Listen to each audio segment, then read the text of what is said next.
C'est l'heure de la revue de presse française avec Anne Souhaitemont. Bonjour Anne. Bonjour Pierre. Alors Anne, ce matin la presse revient longuement sur la fin d'un tabou. Et ce tabou, c'est le tabou des événements du 17 octobre 61. Rappelez-vous, c'était à Paris.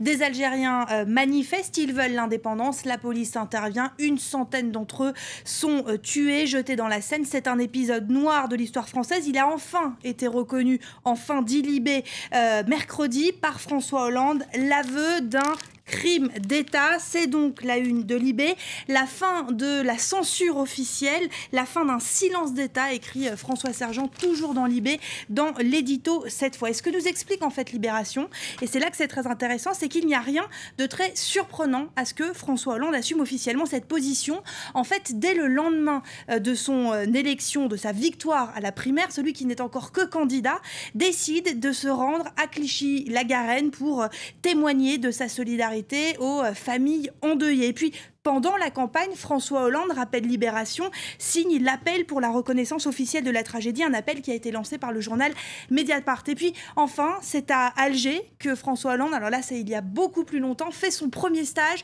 quand il est à l'ENA en première année. Et ça encore, c'est Libé qui nous le rappelle. Le Figaro choisit aussi ce matin de s'arrêter sur cette reconnaissance, mais sur ceux, en fait, qui ne sont pas satisfaits par cette reconnaissance. François Fillon, l'ancien Premier ministre, dit dans les colonnes du Figaro qu'il en a assez que tous les 15 jours, depuis dans la France de François Hollande, eh bien, la France se découvre une nouvelle responsabilité. Et puis il y a aussi ces associations de rapatriés qui regrettent 2 poids 2 mesures, c'est ce que dit le Figaro qui les cite, qui regrettent que la France reconnaisse sa responsabilité pour le 17 octobre 61, mais qu'elle ne reconnaisse pas encore la souffrance des harkis, par exemple.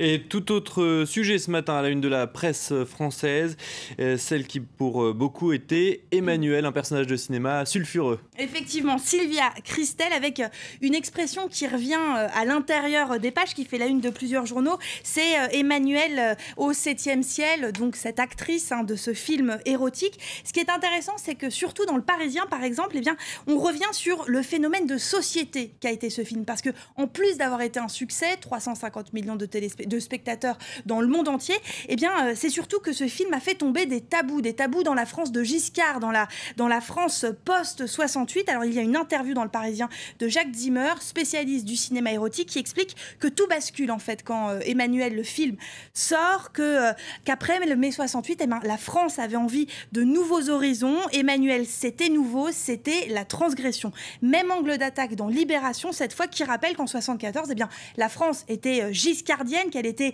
la fille de la prospérité économique, que c'était le début de la libération sexuelle, et du jour au lendemain, eh bien, en fait, Emmanuel devient une icône, l'incarnation de la femme libérée, même si, quand on regarde les scènes aujourd'hui, eh bien, elles sont finalement très anodines. Et on revient à quelque chose de plus sérieux avec un ministre du gouvernement héros qui est partout dans la presse ce matin. Et ce ministre, Pierrick, eh bien, c'est Manuel Valls, le ministre de l'Intérieur, qui est très populaire, et c'est étonnant. Alors, s'il est en une des journaux aujourd'hui, eh bien, c'est parce qu'il a annoncé hier vouloir augmenter le nombre de naturalisations. Le Figaro y revient en donnant la réaction de l'UMP qui dit que Manuel Valls veut brader la nationalité française. Mais si le ministre est dans les journaux, c'est aussi parce qu'il pose une question. Manuel Valls, c'est le paradoxe du moment, ça c'est le titre du Monde. Comment peut-il être si populaire alors qu'Hérault et Hollande sont en chute libre? Difficile à expliquer, nous dit Le Monde, mais les chiffres sont là, plus 8% de popularité en un mois, 72% des gens qui votent à droite l'aiment bien, c'est très étonnant. C'est pour rare information, pour une personnalité de gauche, seuls 20% des électeurs de droite considèrent que François Hollande a une action qui n'est pas si négative. Alors c'est peut-être là son problème, Manuel Valls est peut-être trop à droite, d'ailleurs on le compare souvent à Nicolas Sarkozy, et là c'est le Parisien qui nous en parle. Ce qu'on apprend ce matin dans les colonnes, eh bien, c'est que Manuel Valls a une sorte de Sarko-boy qui lui chuchote à l'oreille, c'est ce que nous dit le Parisien, et ce Sarko-boy, c'est Alain Bauer, c'est un criminologue qui est proche de Nicolas Sarkozy, et on apprend dans l'article que les deux hommes se connaissent bien depuis 30 ans, que Manuel Valls est même le parrain du 2e enfant d'Alain Bauer. C'est peut-être finalement là sa faiblesse cette année. Est-ce que celui dont on dit qu'il pourrait être Premier ministrable a une faiblesse à droite? Eh bien, c'est possible.